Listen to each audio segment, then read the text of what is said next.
welcome to another episode of Control Alt Access. It's a video game accessibility video and audio podcast. I'm one of your hosts, Laura, and I'm here as ever with my lovely co-host, Arevya. How are you doing? Hi, everyone. Well, we are, again, surviving, but maybe not thriving. But that's okay. Life just do be like that sometimes.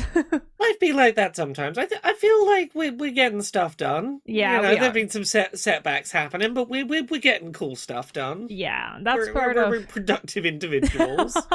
That's part of being disabled. This is just life sometimes, but it's you take the wins you can get, even if they're very small wins. That's like it might not be for you, but I think I have wins. Yes, and I actually, if I can I start with an actual big win? I have this. Oh yeah, go week. ahead. A million percent. I have done, like, over the last year, done a lot of events where I travel to events to showcase game accessibility. So yeah, trying to like get it out and about to able-bodied people as well, because I believe that if they know about it, then if somebody in their vicinity experience it, it will more be like but I know this thing, and it sort of bridges the line of how we can make more people be comfortable with accessibility. And I was at an event last weekend where they also had an event called Norway's Best Gamer. And Norway's Best Gamer is sort of like, you're not supposed to find the gamer that is best in one specific game, but the gamer that is just best at gaming. So what I do in the qualifying rounds now is that you come to an event and you have to play 5 or 6 games. You get scored of them, and then the best people, they end up getting sent to a final, and it's like a big thing, and then they get a prize, and it's really, really cool. Yeah. And I was in the booth next to them, and they decided, like Norway's Best Gamer decided to use accessibility tools in their competition due to seeing all these cool stuff. So they had Just Dancing. You could do Just Dancing sitting if you wanted to do. Yeah. And you had to do Mario Wonders with the Xbox adaptive controller, Xbox adaptive joysticks, and the buttons with your feet. You could have done hands if you couldn't move your feet, but like most people over there ended up doing it with their feet. And oh my god, I absolutely love it. Can I just say, I saw this on a day where I really needed to see this and like be excited about it. Because like, I'd been doing a thing of looking at like video games that came out this year and had accessibility stuff because we're coming toward the end of the year-ish. And I got really sad because I ended up noticing that Sorry We're Closed, their speedrun.com page explicitly forbids using the game's accessibility settings while doing speedruns in a way where like I was reading the forum post that like about the decision, and it was just really... It was a really kind of shitty discussion about like, well, of course we can't let these things be used. Sure, anyone can use them, but why would we? Why would we use them? We don't use them, so no one should. And it was like 10 minutes after that I saw your TikTok, and I was like, see, this is what we need. Competitive gaming that is open to accessibility being part of competitive gaming. Yes, and I also think it's so cool because they sort of legitimize that, hey, if you want to be the Norway's Best Gamer, you actually also need to handle controllers you're not used to handle, because like these are like, if you can handle keyboard and mouse and you can handle a controller, you should also be able to handle accessibility tools, because they equals of being a gamer, because people who are gamers use them. And yeah, it's just so cool. That was so nice to see. It really brightened my day. We need these wins sometimes. Exactly. So should we talk about... We've played a couple of the same games this week. Should we start with talking about those ones we both played? Yes, let's do that. So yeah, where do you want to start? Do you want to start with Powerwash Simulator 2 or Dispatch? Powerwash Simulator 2. That was the notes that popped up on my screen, so we can start there. How do you like it so far? Well, let's actually start with explaining the game to the people who haven't played it. It's a sequel to the first game, Powerwash Simulator, and it is exactly what you think it is when you hear it. You power wash. You have equipment you can use to power wash, and you power wash everything from cars to buildings to insane things in the end of the game that I won't spoil. But it starts out like really regular things, and then it goes on and goes on. And then there is a silly sort of story going around you, but you don't get affected by it slightly, sort of, at all.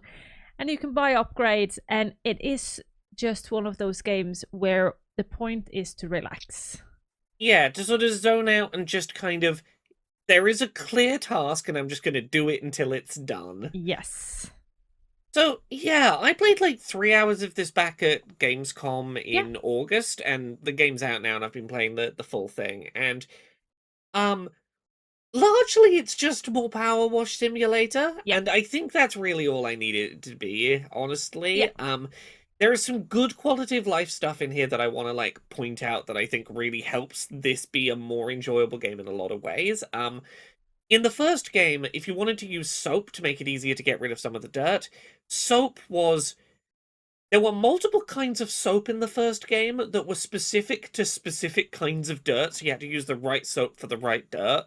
And you had to buy the soap, and it, like, ran out, and you had to keep buying top-ups. And as such, I never used soap in the first one. In the second one, soap, it's just one kind. It's soap that works on all of the dirt. It's just soap, and you have unlimited amounts. You don't have to buy it. It's just soap. And that's a really nice change. Absolutely love that one.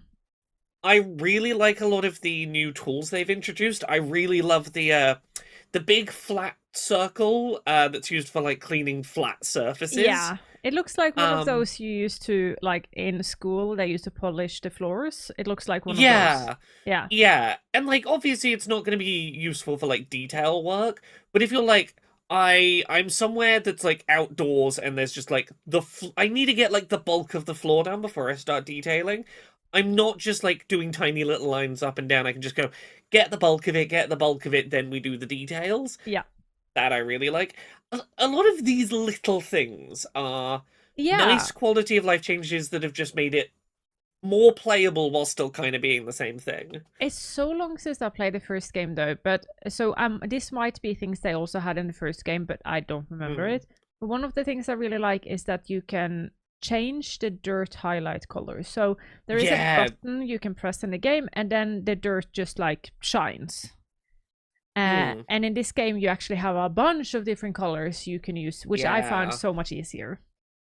Yes, and you can change things like how long it stays lit up when you press the button, for example. It makes it so much more useful to be able to go, like, give me a second to... Help me actually see it and give me a second to notice it so I can find those bits I need to finish up. Yeah, I absolutely love this game. I have had ridiculously amount of hours in it now since I'm ill. Like, it's just a perfect game to play while I'm ill. But I have 3 things that I don't like. Yeah. I'm curious if they're going to be the same as any of mine. Maybe. The first thing I don't like is that you cannot reduce the sensitivity of the controller as much as you can reduce the sensitivity of the mouse, which makes the controller a lot harder to use if you have motion sickness. So that I really, really don't like. A second is that, so they have fixed a bit on motion sickness. This was also in the update of the first game, where you now can lock the camera.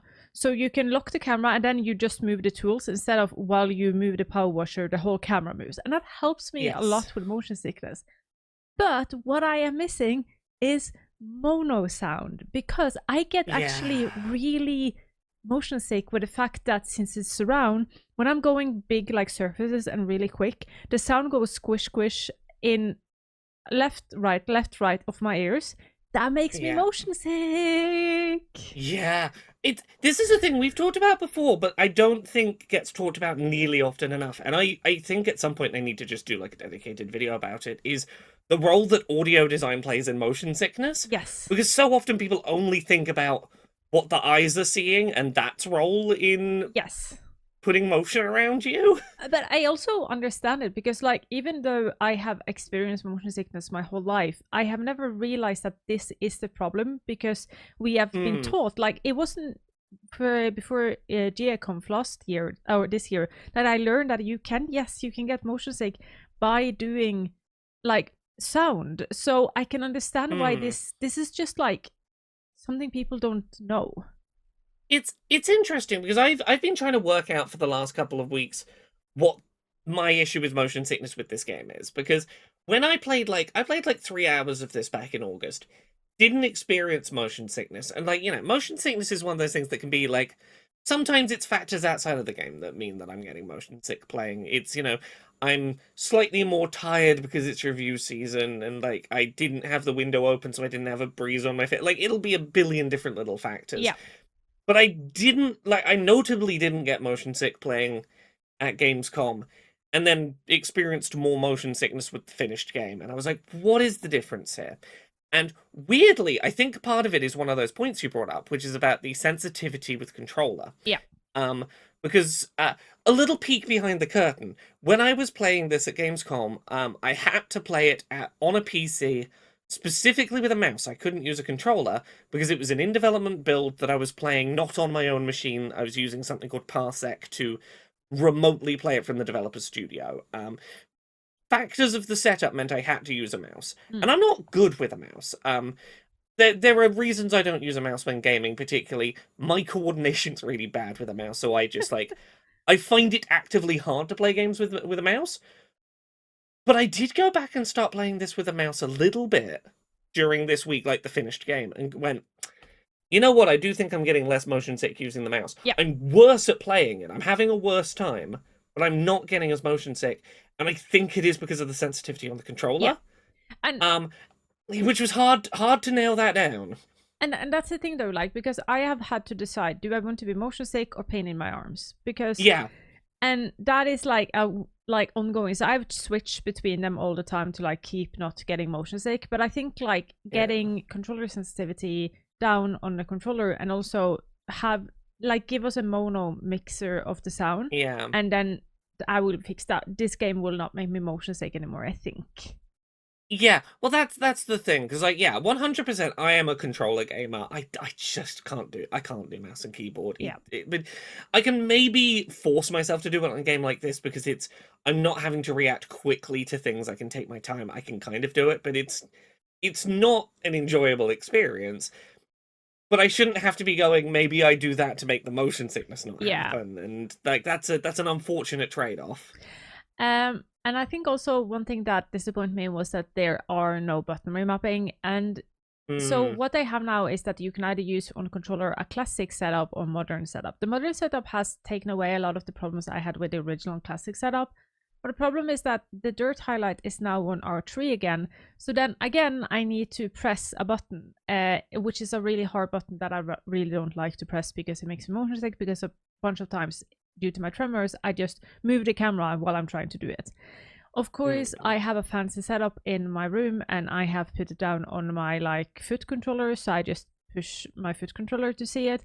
But then again, that is not the reality of most people, so I am disappointed that we don't have button remapping. I feel like that is quite a basic, like even when I make accessibility TikToks about button remapping, people go like, this isn't accessibility, this is just standard.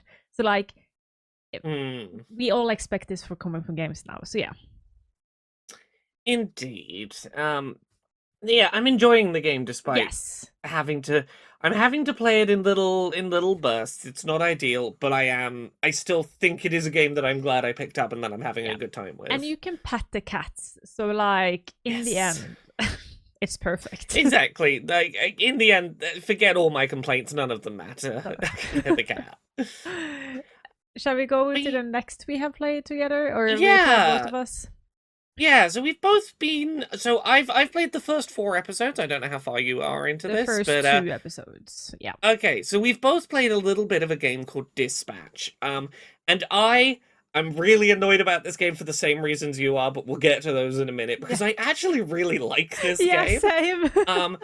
So for anyone who's unaware of this, Dispatch is a game made by a bunch of the old Telltale developers who've come together to make a new studio, and it's one of those Telltale games where you like watch a story unfold, you make your narrative choices, you branch the story, but it's also in part more of an actual video game than those usually are, in that there is a management aspect of it. The idea is you are a superhero, you're essentially Iron Man. You're like third in a line of like your granddad was Iron Man, your dad was Iron Man, now you're Iron Man, and your suit gets ruined, and you all of the family wealth that made your Iron Man suit, that's gone. You can't afford to replace your Iron Man suit.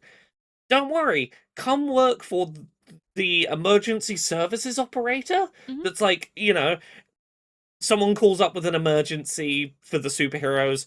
You're the one sat at the computer going, okay, we got this hero available. We'll send them over there. They'll sort this problem. Oh, they're probably a good fit. We'll send them to do this. Mhm. The problem being, you have a team full of ex-supervillains who are like trying to turn themselves around to be superheroes. So you're sending your team of kind of terrible people to go try and solve problems for kind of an insurance company that sends out superheroes. Like, you have to have superhero insurance. It's a really weird game, and I love it. It is a comic book for grown-ups. And they it is like I can't remember is it The Incredible that is like that grown-up comic? Invincible it is like it is that level of like violence and nudity and sexual jokes and everything, and absolutely love it. Like, this is a game made for grown-up, and I absolutely love it. Love when we have games like that. It's really, really fun, and then makes it so much harder to deal with the disappointment.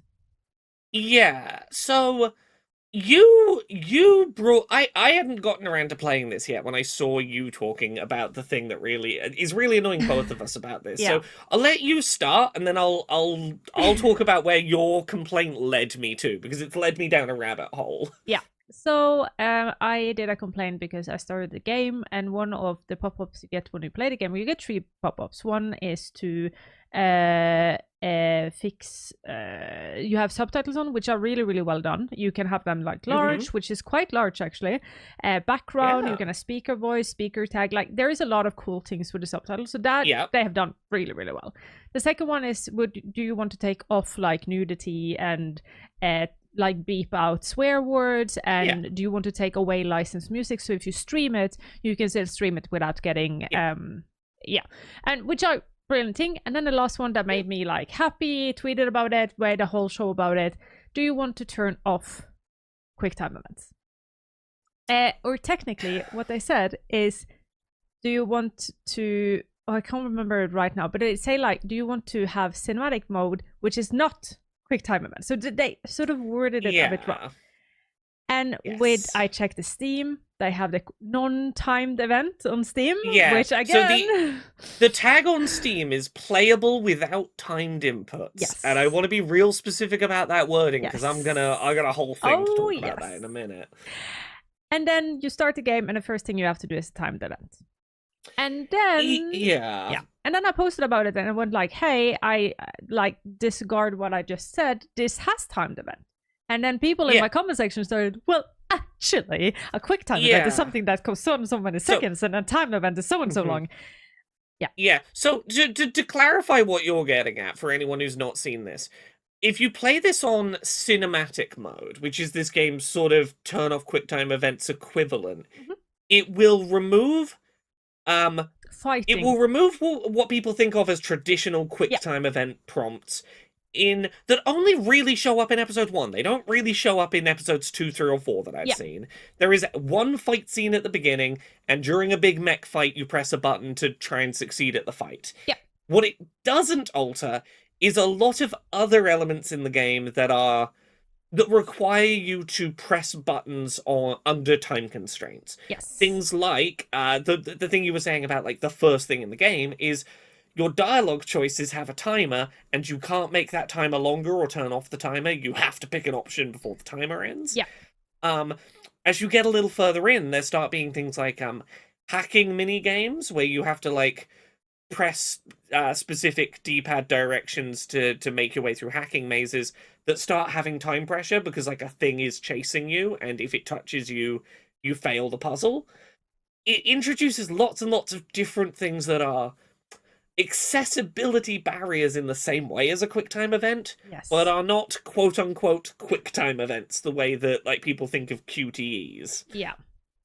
And the thing is that what annoys me with this is that if they were just to be clearer in the way they worded it, it wouldn't have been a problem, because this is what we call they made me have an assumption or expectation, whatever that word is. Like, I had a view, this is what the game is going to be, and then they ended up not delivering it, or so they held up to a standard where they didn't follow through, and that is what disappoints me, because they have a really good in the settings menu where they actually explain all the settings, so they could have just explained it. This turns out traditional quick time events in fighting, but there will still be dialogue options and other timed events, and then there wouldn't be a problem. But it is the mismatch between what they set it up to be and what it actually is. Yeah. And I'm gonna give like a very, very, very mild example from a slightly later episode to go. I think I know why they didn't let you turn off or extend the timer on dialogue choices, and I don't think it's a good reason. In an episode you haven't reached yet, at one point, if you take a second during one of the dialogue choices to go, let me work out which one of these I want to pick, and you like try and take a second, a character will point out that you're taking too long and will like make commentary while the timer's going down. Oh, did you start that sentence and not know where you were going with it? Like, they want to make jokes about the fact you're taking too long to choose, and that's why they won't let you extend the timer or turn it off. And I'm like, I get it. It's not great. Yeah, and that's the thing again, like, if that is the thing they want, I'm not against people wanting that, but then don't say you don't have timed input. Again, also, this is almost a disclaimer. We have talked about it before, but what the Steam tag says it does, and what it explains it does, if you go in and read the larger explanation, doesn't match up, because it says no timed input, but what I mean is no quick time events, like quick time events. That is what it explains for. So there is a mismatch here. The day we're recording this, I've got a video going up on YouTube today about the fact that I think so for a couple of months I've been noticing that games are applying on Steam the playable without timed inputs accessibility tag when it really shouldn't apply to them. Or at least the words playable without timed inputs do not apply to the game that those tags are on. Hollow Knight Silksong was a really early example of this, where it's like, you can't play you are not going to complete Hollow Knight Silksong if you struggle with timed inputs. And I was like, why is this tag and this one alone being misapplied to games? I got a screenshot of what the explanation to developers looks like for like explaining to them should they or shouldn't they apply it to their game. I'm going to read it out to you here because I think it's really telling. So it starts, sequences of precisely timed button presses, brackets QuickTime events, or button mashing can be uncomfortable or impossible for players. I'm like, cool. That's a little more specific than playable without timed inputs, but like that's reasonably broad. That's at least going like there's a few things it could mean. But then you go to the next few lines. Answer yes if your game doesn't feature QuickTime events or they can be disabled. So it's already narrowing that scope again. And then it narrows it further. Is your game playable without QTEs? So by the time the developer is ticking that box, it's like it's narrowed that definition right down to that thing you think of as QuickTime events. Do you have those?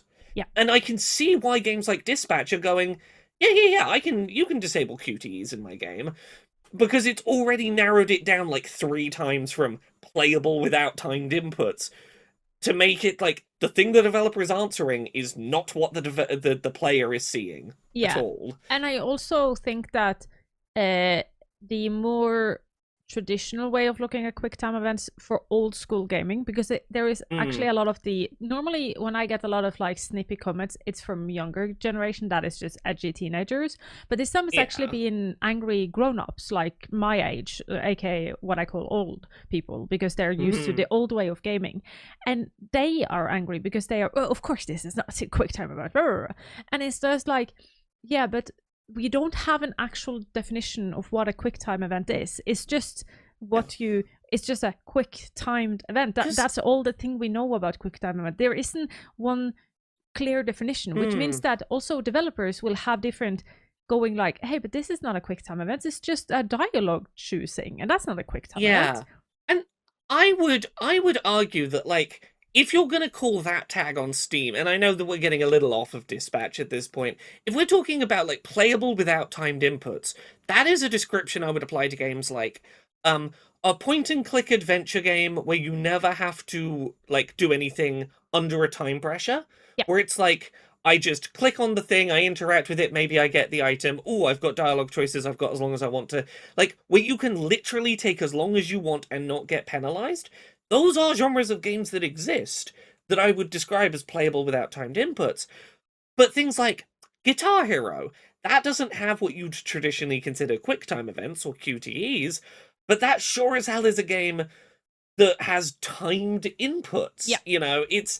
I think the problem is just... And I'm really gonna hammer at Valve this week about this.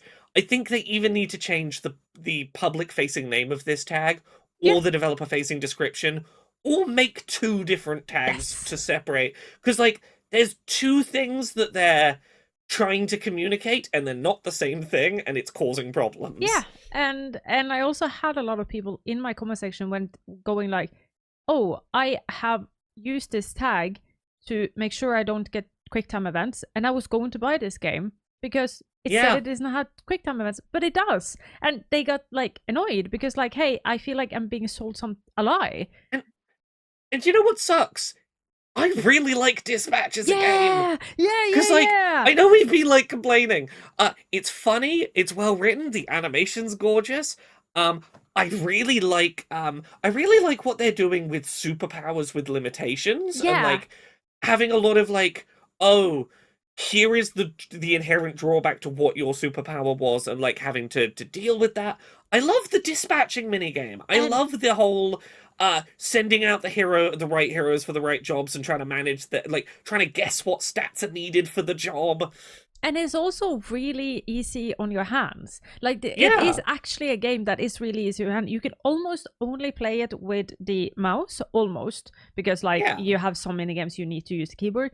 Mostly, or at least for the first 2 episodes, it might be worse later, you only ever need to push 2 buttons at the same time. That is maximum. So this is like a 2 fingers game. Like, you don't need a lot of things to do in this game.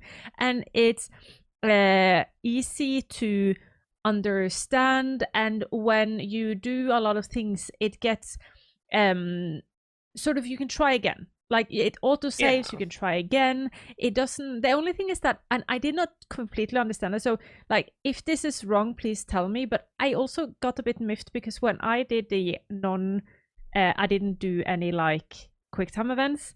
In the end of the positivity, or where you get, like, how many people have done this and that, I got actually told that I hit 0% of the QuickTime events. And I was just like, but the QuickTime events is off. I had this same discussion when I streamed the first episode. Yeah, I'm not a big fan of I turned off QuickTime events and then got told 0% success. You're in the lowest percentage possible for, like, success on that fight. It's like, no. If you watch that cutscene play out, because I didn't do the QuickTime events, it just auto-succeeded on all of those moments in the fight. If anything, it should say 100%. I saw the version of the fight where 100% of things went right, you know. Why is that 0? Or just put me in a bracket going, like, you didn't have this turn on. Like, they could... put, like, N/A, not applicable. Be like, it doesn't really apply to you. You didn't do that, not that you failed. Yeah. So there's been a few games that have done that, and I really don't like when I turned on accessibility, looks like I failed and got 0% in scoring metrics. Yep. It do be like that sometimes. But do you have some more games you have played? I do, but honestly, given the week we're having, I'm happy to just talk about those two, and maybe we go on to some newsy bits, if that works for you. Yeah, absolutely. Yeah, okay. Well, in that case, should we start with the Nintendo story this week? Yeah, because I actually haven't had time to watch it, so... Okay, so yeah, I'll talk about this. Yes. About 2 weeks ago, I went to go get a tattoo, and it got announced that Kirby Air Riders had like an hour-long Nintendo Direct in September, and then they announced like, "Oh, we're doing a second one." I was like, "Oh, I don't need to watch that. It's a second hour-long Direct for a kart racing game. Do I don't really need to be around for that." I missed the first Nintendo Direct to ever have a dedicated accessibility segment in it. Yeah. Yeah. So like 50 plus minutes into the second hour-long direct about this kart racing game director Sakurai turns around and goes, "Hey, Kirby Air Riders has a dedicated accessibility menu. It's called accessibility. It has the little accessibility stick figure on the menu. Let me spend the next 5 minutes talking to you about like the actual accessibility settings in the new Kirby game." He talks about a bunch of things. Some of the stuff that's not explicitly in the accessibility section, but I think is worth talking about, is the game is like very explicitly designed to be playable one-handed with a single Joy-Con if you want. And he talks about like, here is the button, you can do button remapping in-game rather than having to do system settings. This is how I have remapped the game to play it one-handed. Like, this is a recommendation I would make on how to set this up for one-handed play if you want to do that. It's deliberately mechanically simple in how many buttons you're going to need to press. You can save your own like controller remapping profiles and like put a name on them, so you're like, oh, I'll load up my one-handed play profile or whatever, which is really nice.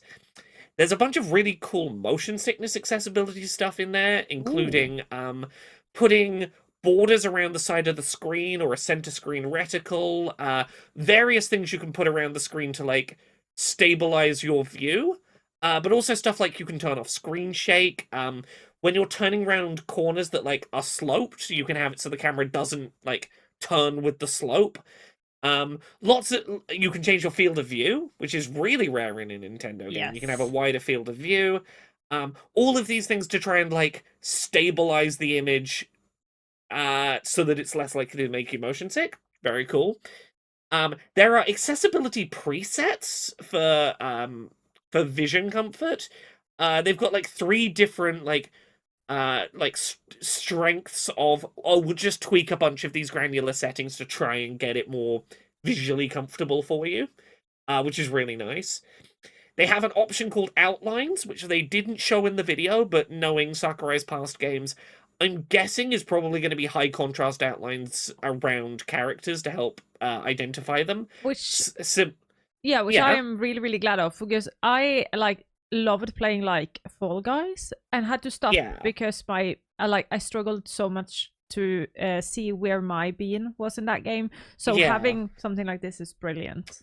My guess would be if you go look at footage of Super Smash Brothers on 3DS, the outline system in that is probably similar to what we're going to be getting here, would be my guess. But yeah, the game has an actual accessibility menu. When you're hovering over the icon for it, the main menu, while you're hovering over accessibility, shows all of the Kirby characters looking up at icons for the different, like, categories of accessibility and, like, being really happy and having hearts while they look at them. And I'm like, that's really exciting. This is cool. And I also saw, which paper was it? The Verge had like a story about not knowing if this was going to actually start a change in Nintendo, but I am hopeful. So I'll talk a little here for anyone who's not like aware of why people are a little cautious of it, and I think it's reasonable to be a little cautious of it suggesting bigger change. It does seem like this is very specifically Masahiro Sakurai, the game director on this game, has a personal interest in accessibility, and you can look at publicly visible stuff to see what's happened here, I think, which is, while working on Super Smash Bros. For the Switch, he developed a lot of problems in his hands from all of the playtesting he was doing, and ended up having to playtest that game one-handed for a while. Then, when development on that game finished, he started doing a YouTube series talking about like his perspective on game development. And around the time that we know Kirby Air Riders was entering development, he starts making videos about accessibility, particularly around things like one-handed play, He looks at The Last of Us Part 1 remake and goes through that game's accessibility menu and talks about all the things he finds interesting in there. He does a dedicated video about motion sickness accessibility. And then you go into this game's development and you see, like, okay, designed with one-handed play in mind, with motion sickness accessibility in mind, and with a lot of the lessons that he's very demonstratively learned from The Last of Us, of, like, accessibility presets, having a dedicated accessibility menu and, like, using that word for it, the importance of high contrast, highlighting of characters. It does look like one man had a bit of a brush with needing accessibility in his own experience game developing, got an interest in it, and to his credit, the fact that, like, he's using the accessibility stick figure to me says it wasn't just a surface level interest. He properly went in on learning about this and has done very good stuff in his own game. I think a lot of people are cautious that it might just be he has worked out accessibility and Nintendo broadly isn't on board, but we'll see. The one thing I want to comment on this, just by my own experience, just being to Japan, is that one of the things that I saw, and because one of the things that Japan has that I have not seen here in the West is that they have, when you go into the disabled toilet, they have a own sink where you can rinse and get out everything you have in your stoma. So stoma is a bag you often normally known to have on your stomach, where either your pee or your poo goes into, because your GI system doesn't work as it should do. Yeah. And this is something that I got so surprised when I saw over there, and I started reading up on it. And what it actually is that it came from one politician. Now, be sure this is quite a prominent and popular politician having a stoma themselves, or knowing somebody who's, I think they had it themselves, or it was somebody they know, and actually pushing this in. And this got so popularized because somebody started with it. So I also want to give credit to Japan, that when somebody starts something, Japan is known to then continue with it. And because now these stoma sinks that was supposed to only be in public spaces where politicians went, ended up being like, it's in the airport, it's in a lot of like shopping malls, and like this is just part of like a a disabled toilet is supposed to just have it, because this is as part of it as railing on a disabled toilet is. So to their credit, this might be a positive change as well. Because I've seen this happen in other parts of the Japanese society, but again, that might just be an outliner. I would like to believe. Because like I can see a world where if this game reviews positively, it gets good review scores, and the reviews talk about the fact that it has accessibility and that that's really cool. Or if enough people talk about how exciting it was to see that segment in that Nintendo Direct, I can see a world where Nintendo goes, oh, that's a thing that was positively received. Sakurai, come and talk to the other Nintendo development teams, explain to them what you learned, like teach them about accessibility, and that creates like a slow cultural change within Nintendo.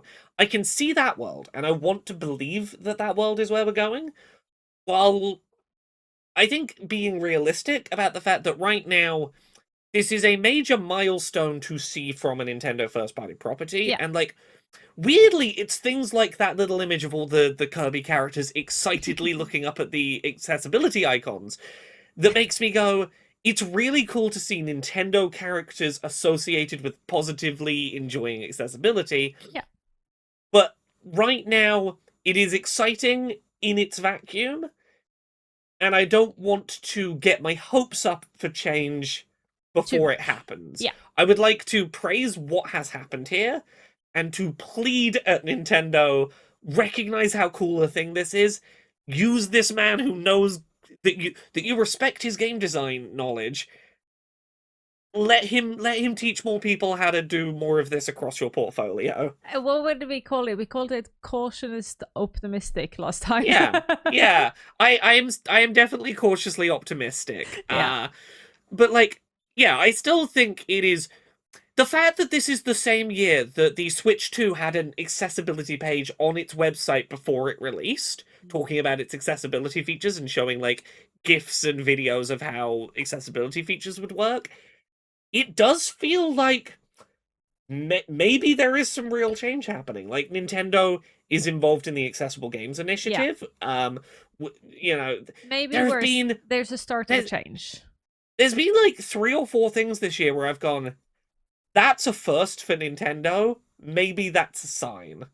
And I really hope that like 5 years from now we look back and go, 2025 is definitely the year when Nintendo like the signs were there that Nintendo had turned it around. Yeah, 100%. Yeah. And we have two small last news. The first one is that Atomfall now has an update that adds two quite cool things. The first thing is that they have updated with like a rapid travel network, which is hatches that are placed around the world where you can fast travel. It's just fast travel. So it is, yeah, players can find notes which gives a rumored location of the other hatches. So you have to find these hatches, which then whenever you find a hatchet, that opens up a sort of a network where you can fast travel between these points, sort of like in Silksong or Hollow Knight. Yeah. And also they have added phobia safe mode. So now that they will have taken away rats, bats, bees, leeches, insects, crows, and eels, and they are instead of those, you have Cornish pasties, which is so fun. It's so on the nose, that game, and it's lovely. Yeah. I've seen critique, and I think it's fair, of the fact that the settings for these are, like, first and foremost, they use the proper name of the phobia, and, like, a lot of people aren't going to immediately recognize, I have a fear of crows, I know that's insert name of that phobia. Yeah. It does, if you hover over the phobia, it will, in the description, tell you what it is the fear of. But I do think you could maybe have the description be like whatever it is, phobia brackets crows. Yes. Something like that could probably be done. And I've not had a chance to check out in execution, like, does this turn off, for example, the sound effects as well as just the visuals? But I do think changing them to Cornish pasties is hilarious.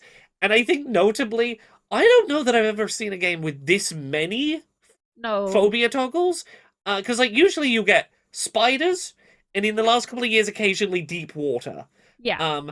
But, like, I don't know that I've ever seen rats, bats, bees, leeches, like, insects broadly as a category, crows, eels. This many, like, specific things. Like, hey, just in case that's the one that you got a problem with, don't worry. It's not a problem to turn it off. The only game I've seen it is the Homeline Hotline game, like a really small indie game I've seen it. They have like an extensive phobia list, but they also haven't like been able to make it as accessible as you hoped, because they if you play off a video, it will still be in the video because the video is actually filmed video in real life.